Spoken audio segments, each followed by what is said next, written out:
faithfully conveying value, interpreting global bestsellers. Hi, this is Sally's Book Talk. Today we're decoding the book 3 Years Old for you. Get it right at 3 and you're set for life. The author, Chen Sujuan, is a nationally certified psychological counselor, expert in family education theory, and columnist in children's psychology. She focuses on blending family education, school education, and psychology through practice and research, creating distinctive theories and methods that are highly popular among students and parents. There's a Chinese proverb, 3 years old, see old, meaning that by observing a child's psychological traits and personality tendencies at age 3, you can predict their psychological and personality profile in adolescence.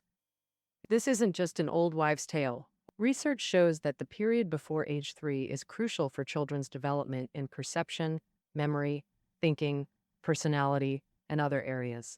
At this stage, kids have a powerful ability to learn and absorb information. After age 3, the brain's complexity and richness are mostly fixed, and it ceases new information exchange. By then, the brain structure is solidly in place. That means if you miss that critical window around age 3, it can impact the child's development of various skills later on. In child psychology, this critical time is known as the sensitive period. The sensitive period means a phase in a child's development where they pick up certain knowledge and behaviors more easily than at other times, and psychological aspects grow fastest. So, this book begins with the sensitive period for 3 year olds, guiding parents on how to nurture their children's various abilities at this stage. I'll break down the book into 4 sensitive periods. First, the self awareness sensitive period. Second, the social interaction sensitive period. Third, the cognitive sensitive period. Fourth, the personality development sensitive period. Let's start with the first sensitive period, self awareness. After kids turn about 2, they often show troublesome behaviors. Jumping on the couch, drawing on walls, taking toys apart and making a mess, turning the house upside down. They get defiant. When you say don't, they do it anyway, opposing you on everything. And they throw frequent tantrums. To get their way, they might even throw tantrums in public, rolling on the ground, which really stresses out parents. Why does my little angel become a little monster? That's because the child is in the self-aware sensitivity period. Self-awareness is a consciousness of oneself and one's relationship with the objective world, composed of self-knowledge, self-emotional experience, self-control, and so on. First, 3 year old children have a strong ability to imitate. At this stage, once a child grasps a behavior, they internalize it into an ability through constant repetition. Their speech, manners, and understanding of things are all gained by imitating behaviors of people around them or in cartoons. For example, kids will imitate scenes like Ultraman fighting monsters on TV. Second, children around 3 experience a rebellious period lasting half a year to a year, which is a necessary stage in child psychological development. They already clearly know what they want to do versus what their parents tell them to do. As children's self-awareness emerges, they decide actions based on their preferences and dislikes, resisting parental constraints. They want to try new things, be independent, and explore unknowns, which often meets parental resistance. Oh, the disobedient behavior kids show is actually an expression of self-awareness. Moreover, 3 year olds have poor emotional control. When children feel unwell, stressed, or frustrated, their tolerance drops and they display negative emotions. They vent negative emotions through crying, tantrums, or acting out. For parents facing kids in the self-aware sensitivity period, what should they do? First, communicate more with your child to understand their misbehavior. Parents need to realize that all of a child's behaviors have their own reasons. I recall once my daughter suddenly used her little watering can to sprinkle water on her dad. He angrily scolded her, and I asked, "Why did you do that?" The child said sadly, "I was imitating a scene from Peppa Pig." Peppa waters her daddy so he can grow up quickly like a flower. If you don't talk to your child or understand their actions, you'll just see it as mischief. But when you learn why they did it, you'll find that children's ideas are very creative. Therefore, parents must have ample love and patience, communicate more with the child, and give them full freedom while keeping them safe to nurture their creativity and exploratory spirit. Second, master communication skills and use more positive sentences with your child. During the self awareness development phase, children instinctively resist when they hear words like don't or must not. Interestingly, the more rebellious a child is, the healthier their personality tends to be as they grow up. Research shows that about 80% of toddlers with stronger rebelliousness develop better independent judgment later in life, whereas among less rebellious toddlers, only 24% can act independently when they grow up. And if parents constantly demand obedience, it hinders the child's development of independent judgment. Let's try a little experiment together. Please close your eyes and listen. Don't think about tigers. Don't think about South China tigers. Don't think about Siberian tigers. Don't think about the tiger Wu Song beat to death. When I tell you not to think about tigers, are you flooded with tiger thoughts? That's because none of us like negative commands. The more you're told not to do something, the more your subconscious urges you to do it. Kids become disobedient precisely because they internalize these don't instructions from us. So when parents want to stop a behavior, they should phrase it positively. For example, instead of telling a child running in public, don't run around, say, sweetie, walk closely behind mommy. You'll gradually notice that using positive phrasing makes kids more cooperative because it respects their self-awareness. Parents shouldn't command or restrict, but let children choose their actions willingly. Third, guide children to handle emotions properly. Emotions themselves aren't good or bad, but the actions they drive can be. Parents should help kids recognize emotions. Even negative ones have value.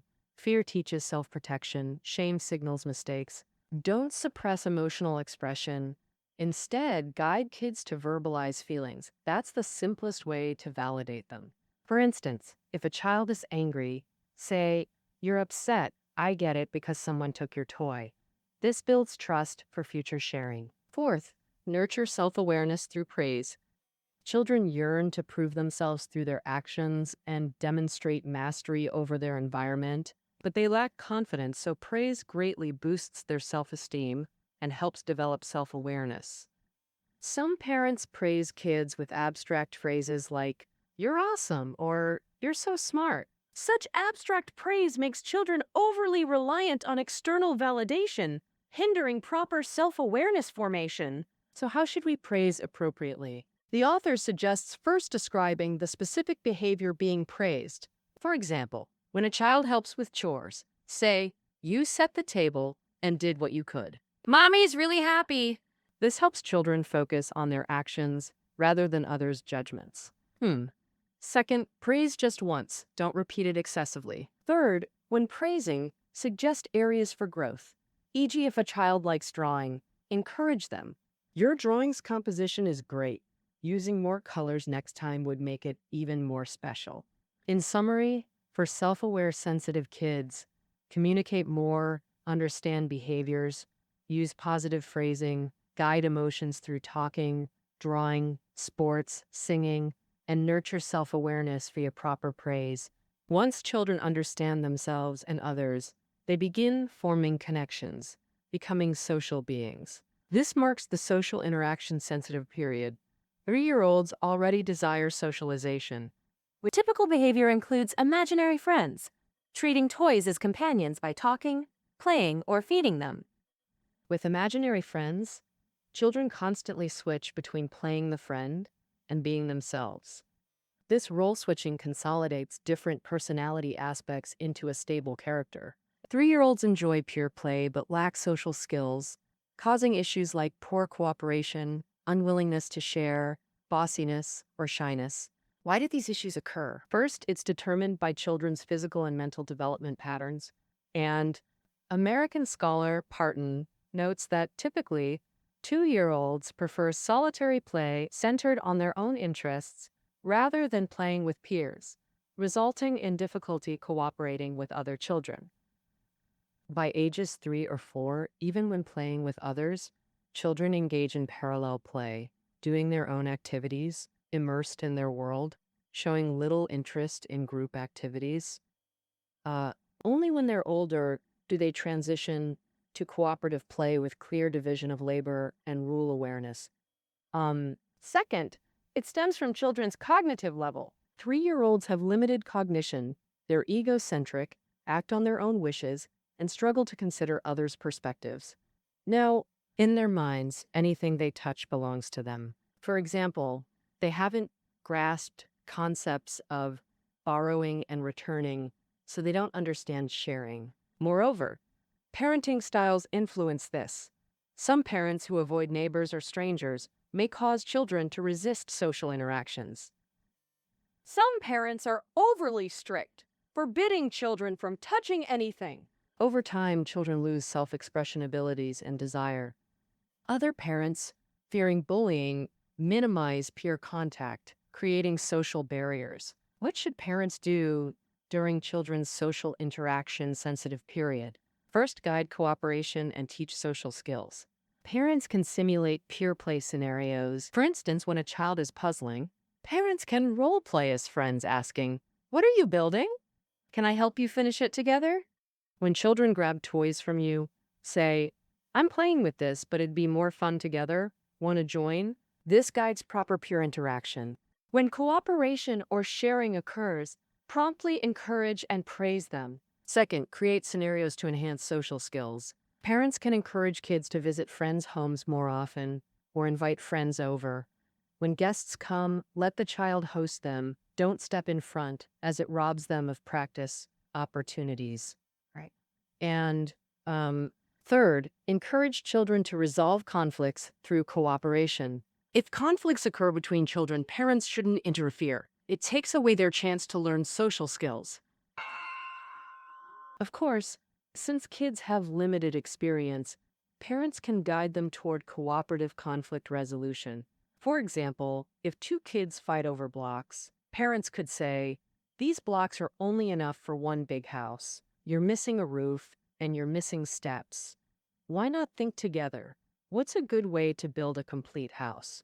To guide them, don't offer direct suggestions. Let the kids propose. "Let's build a big house together." Since it's their own idea, they'll cooperate more effectively.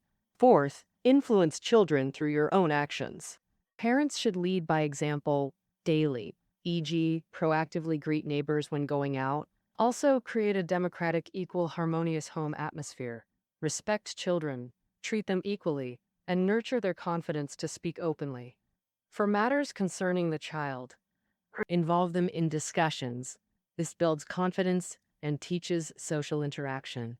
In short, 3-year-olds are just beginning to socialize. Lacking communication skills, they often clash with playmates.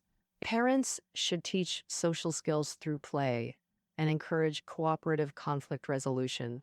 Simultaneously, lead by example, respect the child, and maintain a democratic, equal, harmonious family environment. Now let's explore the third sensitive period, cognitive development. Age 3 is a critical window for multifaceted development. Language, perception, motor skills, memory, and thinking all accelerate rapidly. First, 3 years old is a key period for language development. During this phase, vocabulary expands quickly, and complex sentence structures are mastered. Meanwhile, their understanding deepens, enabling communication in varied contexts. If parents communicate more during this stage and encourage expressing opinions, language skills will flourish. Age 3 is a period of rapid development in children's perceptual abilities, which can be divided into observation and sensitivity. So first of all, one thing to live. Observation is the highest form of perceptual development in children. It gradually develops based on various abilities like vision, hearing, touch, and smell. Around age 3 marks the critical formation of basic observation skills, making its cultivation vital. We all know British biologist Darwin as a child. He loved exploring nature. Birds in the sky, insects on the ground, fish in water, observing how they lived. This observational training continued throughout his life. In his scientific work, meticulous observation helped gather firsthand data that provided reliable evidence for evolutionary theory. He once said, "I have no exceptional understanding or intelligence, just skill at observing fleeting things and examining them closely." Sensitivity, however, comes from firsthand touch and experience. Science shows babies are born with 14 billion brain cells, a number that barely changes into adulthood. Though total cells stay constant, neural dendrites keep growing. In the first 3 years, brain weight or volume surge rapidly. Stimulation during this period boosts dendrite growth, enhancing brain development. Research indicates brain development from 0 to 3 years largely determines adult brain sophistication. Thus, we must seize this window. Let children experience and touch more to stimulate brain growth and support development. Moreover, 3 years old is critical for memory development. 3-year-olds' memories are aimless, unconscious, mostly short term. Vivid, interesting things leave the deepest impressions. For example, many kids can't distinguish names for uncles, aunts, or in laws. But mention Peppa Pig's friends, Susie Sheep, Danny Dog, Rebecca Rabbit, Candy Cat. Though names are tricky and types varied, they never forget because they're fascinated. Finally, age 3 is when abstract thinking develops. During this phase, children's abstract thinking mainly manifests in learning numbers.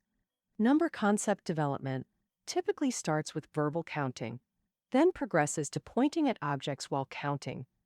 Next comes estimating totals, and finally matching abstract numbers to physical objects. So how can we develop cognitive abilities during this sensitive period? First, develop language skills through games. Beyond talking, singing rhymes, and reciting poems, parents can play language games with children. For example, play opposites games together. Like when a parent says, "Mommy's shoes are big," then asks, "What about baby's shoes?" The child responds, "Baby shoes are small." This encourages speech and thinking skills. Second, cultivate observation skills and enhance sensitivity. Around 3, kids' observation lacks stability. They're easily distracted by sudden discoveries. Studies show 3-year-olds focus for just 5 to 6 minutes, but parents can nurture observation. Give magnifiers to examine leaf veins, flower petals, or ants carrying food. Interest prolongs focus.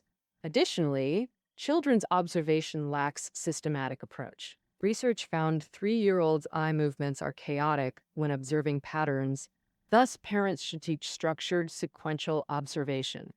For instance, have kids watch cooking, how rice is washed, water measured, rice cooker operated. Through intentional practice, children learn organized observation. To enhance sensitivity, take children into nature. Let them touch, see, hear, and interact with plants or animals. Such experiences profoundly develop sensitivity. Parents should also adjust attitudes. Encourage safe, spontaneous exploration to build sensitivity. Third, use retelling exercises to boost your child's memory. Since memory follows patterns, parents can use repetition to help solidify memories. For example, repeatedly tell the same story and have children practice retelling it. Initially, kids may retell incompletely since they don't fully understand, but repetition helps them remember the whole story. Fourth, use physical objects to build abstract thinking. Since numbers are abstract and challenging, connect them to real objects to spark interest and aid understanding. During snack time, Sweetie, count the cookies. Mommy ate one, you ate one. How many did we eat? How many left? as they grow, play store games together. Kids play cashier, parents play customers. Setting prices helps build number concepts. This makes abstract thinking concepts fun rather than boring. At age 3, focus on language, perception, memory, and abstract thinking development. Use games for language skills, cultivate observation and sensitivity, guide physical exercises, use retelling for memory, and objects for abstract thinking. Finally, the personality development sensitive period. Psychogenetics shows half of personality comes from heredity, DNA, genetics, blood types from direct relatives. The other half comes from environment, living conditions, family atmosphere, education methods. Thus, nurturing personality is crucial due to its malleability. During this period, parents may notice issues, timidity, shyness, lack of confidence, avoiding challenges. Some lack exploratory spirit, fearing new experiences. Others avoid responsibility, unwilling to face consequences for mistakes. Some kids also show disrespect toward others. These issues actually stem directly from parents' daily behaviors. First, due to overprotection, parents often frighten kids to prevent harm. Don't touch the dog, it'll bite you. Stop running, you'll fall. Such overprotection crushes autonomy and curiosity, making kids avoid risks and grow timid. Other parents shift blame to protect children, like when a child trips over a chair, saying, "That bad chair bumped you." Over time, kids learn to blame others for their mistakes. Second, parents compare kids to others. Every child has flaws. Parents often magnify weaknesses while ignoring strengths. Some even pit their child's flaws against others' strengths.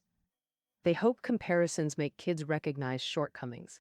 Instead, flaws become ingrained through repeated focus. Moreover, comparisons shatter self-esteem and confidence, robbing security.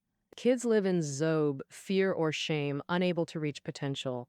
Third, parents micromanage everything. 3-year-olds are exploring independence, a crucial phase, yet many parents overmanage, doing tasks to avoid messes, solving conflicts to prevent hardship.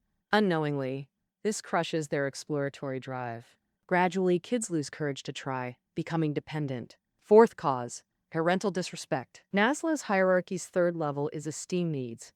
Children are independent beings with strong self-worth. They crave equal treatment. Yet parents often command from above, e.g., forcing hobbies, ignoring kids' interests. To children, this commanding approach hurts their self-esteem and independence, fostering rebelliousness. So, how can we help children develop good personalities? First, parents must learn to let go and give children enough trust.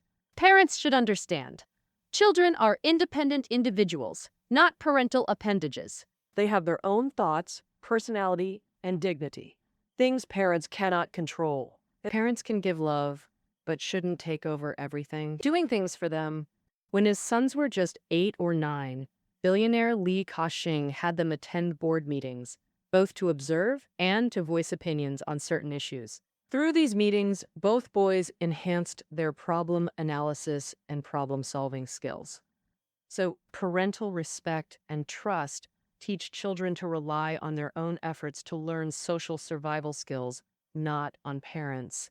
As parents create opportunities, encourage attempts, and assign tasks to children. For example, have kids wash their own socks, handkerchiefs, and clear dishes. Even if they wash poorly or break plates, don't step in or scold. It's precisely this trust that builds self-reliance, confidence, and resilience. Second, parents should learn vertical comparison, recognizing differences between children. Just as no two leaves are identical, each child's traits are unique. Acknowledge and accept differences. Some kids excel in sports, others in music.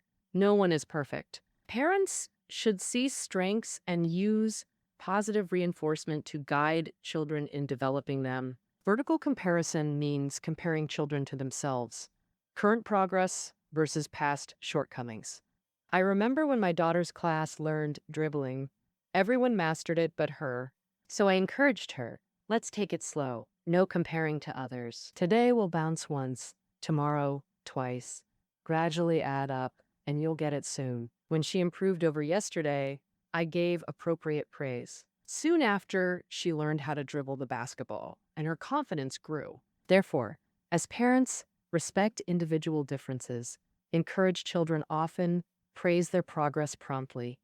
Through vertical comparison, children gain confidence and motivation. Third, to learn to respect children, first learn to communicate with them. Parents should squat down to eye level and listen attentively when children speak. When asking children for help, use polite words like please and thank you. This way, children learn to respect others during interactions. Second, give children opportunities to make their own decisions.